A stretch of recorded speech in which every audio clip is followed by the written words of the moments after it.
Hello friends. So today we are going to learn about the laws of motion.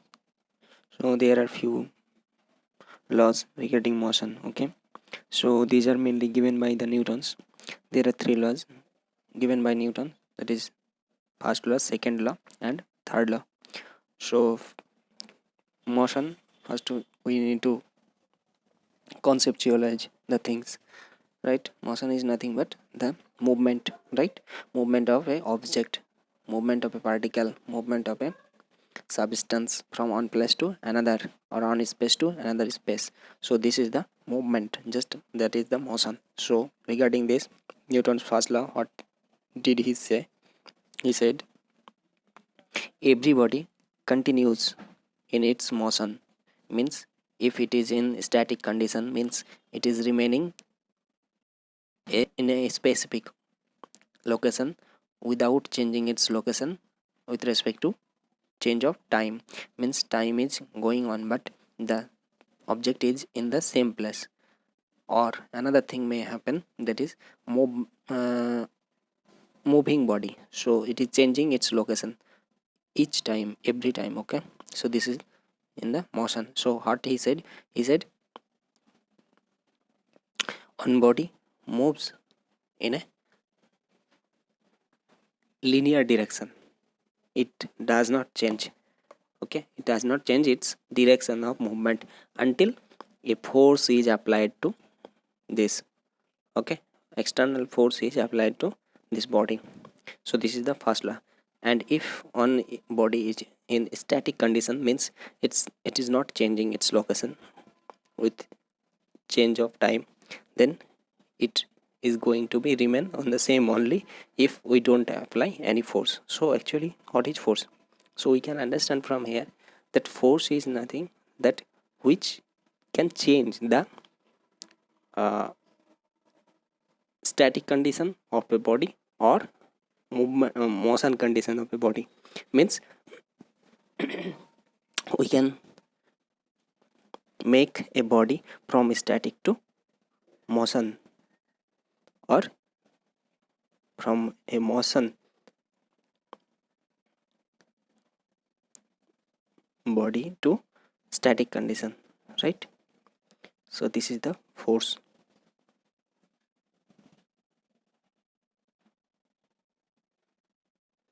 So from Newton's first law we have an idea about the force.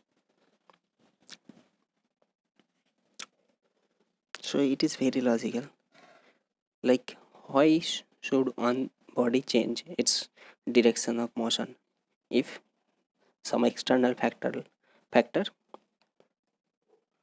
do not try to do so, okay? That's why. So Newton's first law.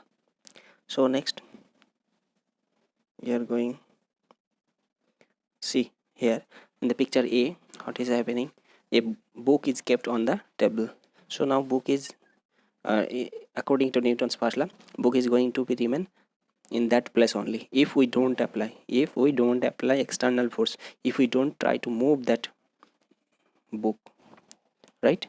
This. And another thing, in the picture B, the car is moving in a specific speed or velocity. So it will not change its velocity if we don't apply any force from outside. One thing you need to see, that if car uh, stops, if car stops supplying the energy, that means the fuel energy, okay?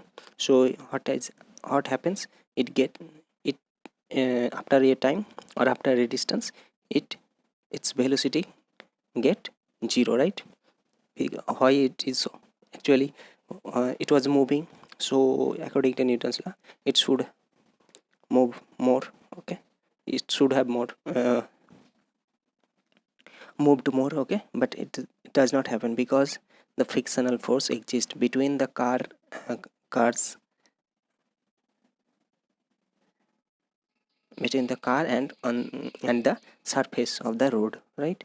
That is the frictional force. It acts against the movement of the car, okay? This is the reason behind the uh, stopping of the car. Okay, so next one. So Newton's second law. Another thing I should cover. Wait for some time. This one. Sorry. So see, the static body try to keep its static condition, and moving body keeps try to move further, right? This is the inertia. So on static inertia, another is moving inertia, means movement inertia. So this is the inertia. Okay, so next one, Newton's second law. So Newton's second law, according to Newton's second law, what he said, the change of momentum of a body is proportional to the force applied on it. When we apply force, what happens? If a static body was there, so a static body can go in motion condition, or moving body may go to static condition by applying the external force. So force is doing what? Changing momentum. Actually momentum is the measurement of uh, mass and velocity. On body having a specific mass and a specific velocity, these two factors, mass and velocity, as a whole acts as momentum. So momentum is equals to m into v, means mass into velocity. Okay, so what happens when we apply external force? Then the applied force is proportional to the change of momentum, means if we apply more force, then the change of momentum will be more. Means on a static body is there, we applied a less force, so it will be changed to motion condition, but the change is less, means the velocity gained is less.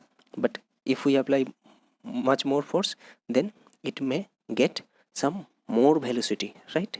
Because mass is constant, so momentum change has to be high, so mass remained constant, so velocity must be high.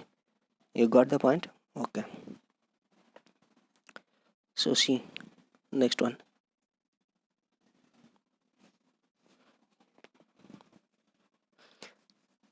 There is conservation of momentum, means if we don't apply any force from outside, okay, external force is not applied, so according to conservation of momentum, the momentum should remain constant, means it should not change, right?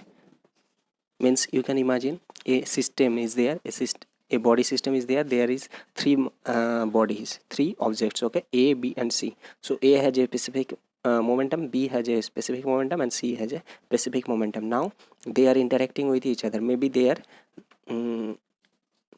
are colliding with each other, okay. So what happens? But external force is not applied, right? So if external force is not applied, then the initial momentum of those three objects is equal to the final momentum of these three objects. Means A might have get changed in with regards to momentum, but the sum of the momentum remains constant. Okay, so see, this is the experiment I think you people did in your earlier stage of life, okay, childhood days. So a thread is attached to a ball. Now we are moving the ball with the help of thread. So whenever we release the thread, the ball will move towards the periphery or surface of that circular ring, right? Okay, so this is, I have discussed already, the change of momentum is, if m is the constant, means mass is not changing, so change of velocity, so change of momentum is equals to mass into change of velocity. So simple. So from Newton's second law, we know that the force applied is proportional to the change of momentum with respect to time. So delta p by delta t. So here delta is denoted as delta is denoting the change of momentum is less, means very small amount. When we have a small amount of change in any parameter or any uh, things, then it is denoted as delta. Okay, so delta p means very less amount of change of momentum. Okay, so we can get some constant f is equals to k into delta p by delta t. From the calculation and analysis, it is seen that f k is the value of the constant k is 1. So f is equals to delta p by delta t.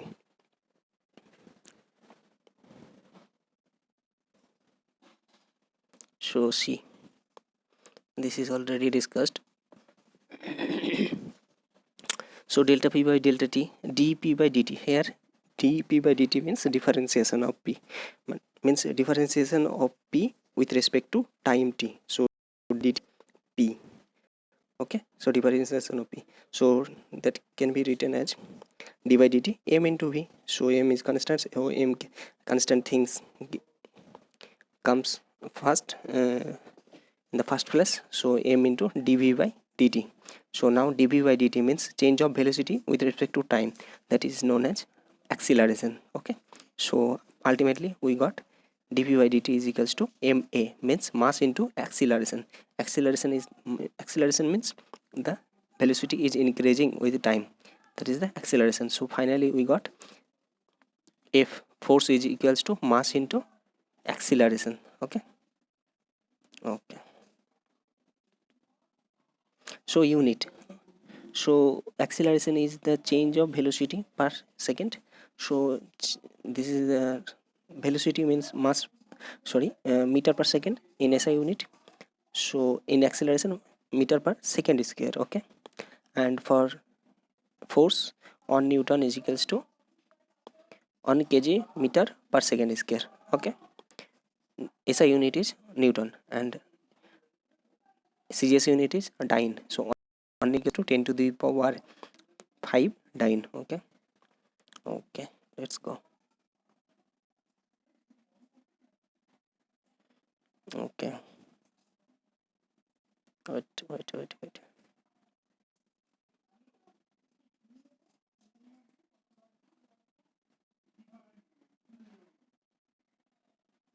So this is the,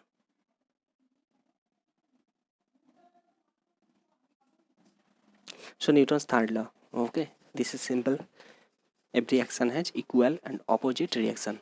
Whenever we apply force to a particle or to a object or to a place, the same reaction they give. Means if we apply 10 Newton force on a wall of a house or room, then the wall will apply also give 10 Newton force on our body or to us. Okay, so every reaction has equal and opposite reaction. The direction is totally opposite. Like we applied the plus x-axis 10 Newton force, the reaction will be minus x-axis 10 Newton force. You got? Okay,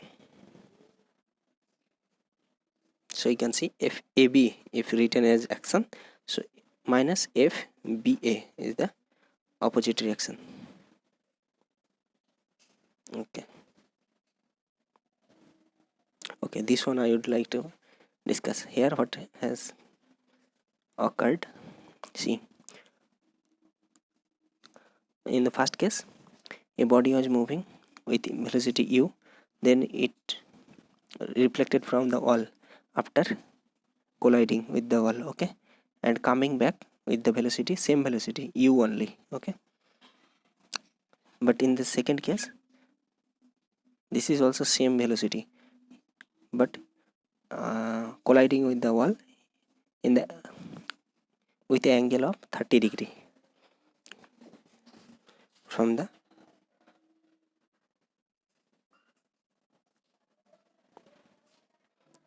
from the wall, right? So you can see another thing, x-axis, right? Means whatever vector quantity is there, vector quantity always remains in a direction, right? So in x direction the momentum will be constant, in y direction momentum will be constant only. So total momentum should remain constant. Okay, thank you.